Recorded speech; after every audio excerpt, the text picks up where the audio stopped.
Doctor, इनको सांस लेने में बहुत तकलीफ हो रही है। पेशेंट ब्रेथलेस है स्टाइडर में, जल्दी वाइटल्स ले लो। ईएनटी को बुलाओ, ऑक्सीजन कनेक्ट करो जल्दी।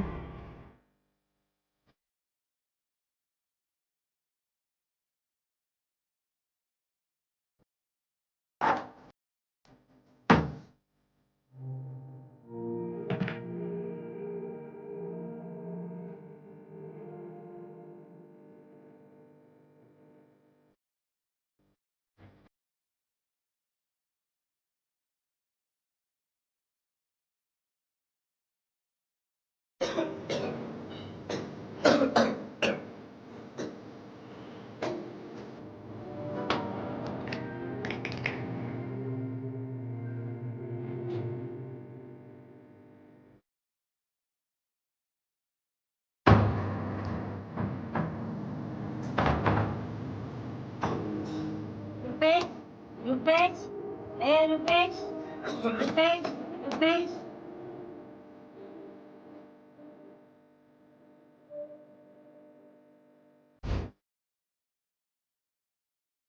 पेशेंट क्रिटिकल लग रहा है। स्ट्राइडर में जा रहा है पेशेंट। इमरजेंसी ट्रेक्योस्टोमी करनी पड़ेगी। डॉक्टर साहब जो हमारे सीनियर डॉक्टर है उनको बुलाना पड़ेगा।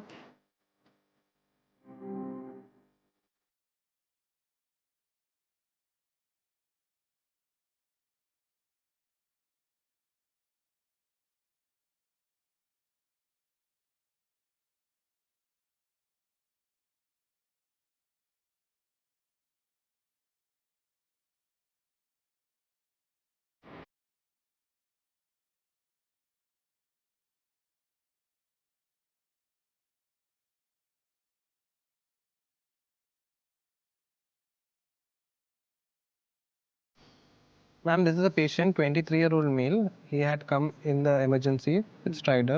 So we have done emergency tracheostomy. Now he's stable. We did a CT scan also. It is suggestive of tracheal stenosis at the level of third and fourth tracheal ring. कैसे हो रुपेश?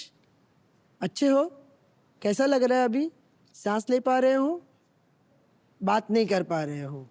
लेकिन ये बात करेगा कि नहीं करेगा, हमसे बोलेगा कि नहीं? माँ जी, मैं समझ रही हूँ आपके दिमाग में बहुत सारे सवाल है इसको लेके, लेकिन अभी हमने सिर्फ इसकी जो सांस नहीं आ रही थी उसके लिए इमरजेंसी के लिए ये नली डाली है। आगे का प्रोसीजर ये है कि दूरबीन की एक जांच करनी पड़ेगी, उसको एंडोस्कोपी बोलते हैं। उसके बाद मैं आपको बता पाऊंगी कि इसको हमें एक लेजर का ऑपरेशन होता है जिससे हम ये सांस की नली खोल सकते हैं, या एक दूसरा ऑपरेशन होता है जिसमें जो चिपका हुआ पोर्शन होता है उसे हमें निकालना होता है, और जो अच्छा वाला सांस की नली का पोर्शन होता है उसे जोड़ना होता है। लेकिन इसके पहले हमें बाकी जांच भी करनी पड़ेगी, जैसे कि खून की जांच करनी है, हमको बेहोश होने वाले डॉक्टर को दिखाना है। ये सब होने के बाद इसका फाइनल बड़ा ऑपरेशन हम करेंगे 4 या 6 हफ्ते के बाद।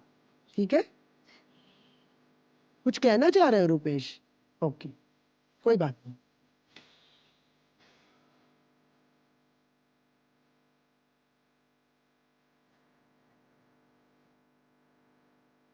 मैं बोल सकता हूँ। हम जो आपको दूरबीन की जांच करने वाले हैं ना, उसमें हम देखेंगे कि तुम्हारी सांस की नली है वो कितनी चिपकी हुई है और तुम्हारे स्वर तंतु कितने हिल रहे हैं। अगर वो अच्छी तरह से हिल रहे हैं तो तुम जरूर बोल सकोगे।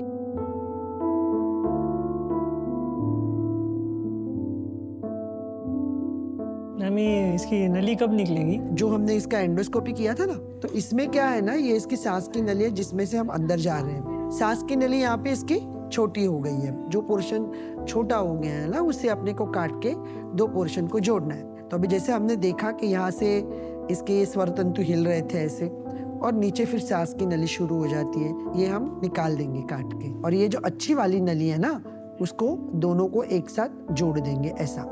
रिस्क क्या क्या है मैम? पहले 24 से 48 घंटे इसको हम आईसीयू में रखेंगे। उस 24-48 घंटे में ये कुछ खा पी नहीं सकता है, मतलब इसको सलाइन और जो आईवी फ्लूइड्स है वही देंगे, और एक पट्टी लगाते हैं जो ऐसे वाली, तो उससे क्या होगा, उसकी गर्दन ऐसे रहेगी। गलती से भी ऐसा झटका मारेगा ना तो टाके टूटने के चांसेस होते हैं, तो जो अपने को नहीं करना है। बट आपको इसके पास रहने पहले 48 घंटे बहुत जरूरी है।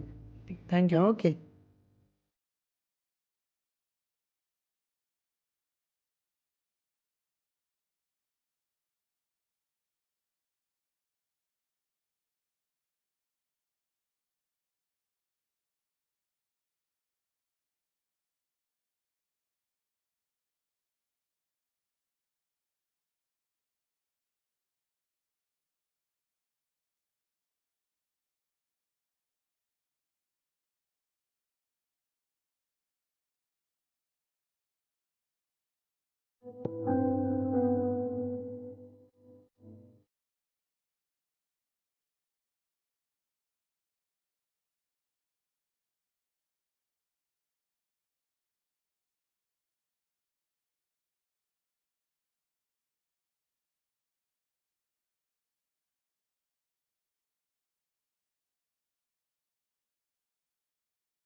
रुपेश का ऑपरेशन बहुत अच्छी तरह से हो गया है। 6 घंटे के बाद उसको होश आएगा। कुछ भी आपको दिक्कत लगी, सांस फूल रही है या इसको छाती में पीछे दर्द हो रहा है, तो आप तुरंत हमें बता दीजिए।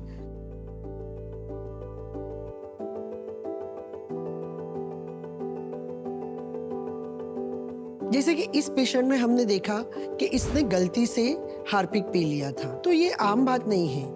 लेकिन कई बार ऐसा होता है कि पेशेंट या तो गलती से पॉइजन ले लेता है या आत्महत्या के इंटेंशन से पॉइजन इंटेंशनली पी लेता है, या कोई अपने गले में फांसी का फंदा लगा के आत्महत्या करने की कोशिश करता है। यही एक कारण नहीं है जिससे आपकी सांस की नली बंद हो जाती है। दूसरे ये कारण है कि अगर आपका बाय चांस एक्सीडेंट हो गया और आपकी गर्दन को मार लग गई, तो ऐसे ट्रॉमा के कारण आपकी सांस की नली चिपक सकती है और आपकी सांस बंद हो सकती है। लेकिन इसका इलाज है केएम हॉस्पिटल में। आप अगर जल्द से जल्द केएम हॉस्पिटल आए और ईएनटी के डॉक्टर को मिले, तो इसके 2 सर्जरीज हमारे पास उपलब्ध है, जैसे कि लेजर डायलिटेशन।